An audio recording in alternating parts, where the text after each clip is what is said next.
হাজার বার বললেও কাপড়ের ভিতরে যে লিঙ্গ আছে এটা বদলানো যাবে না কোনো।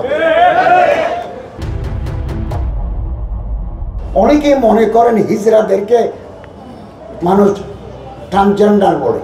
নো, ফার্স্ট জেন্ডার পুরুষ, সেকেন্ড জেন্ডার মহিলা, থার্ড জেন্ডার এটা হিজড়া, যার লিঙ্গ বৈকল্য আছে, পুরুষও নয় মেয়েও নয়, তার লিঙ্গতে আছে এই আল্লাহর পক্ষ থেকে হুনসা, ওখানে সমস্যা আছে।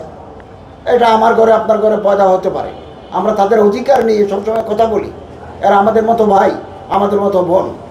কিন্তু ট্রান্সজেন্ডারিজম এটা অন্য জিনিস, সেটা হচ্ছে পুরুষ নিজে মনে মনে ভাববে আমি নারী, তিনি আমার শরীর বড় নয়, আমার মন বড়। কত বড় ফিতনা ট্রান্সজেন্ডারিজম, এটা আধুনিক যুগের বড় ফিতনা। এটা আমাদের তো অনেকের জানা নাই।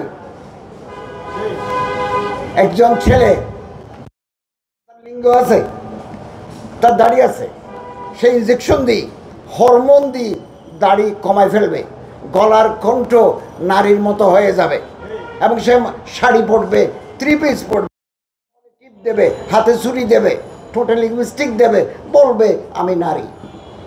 হাজার বার বললেও কাপড়ের ভিতরে যে লিঙ্গ আছে এটা বদলানো যাবে না কোনো।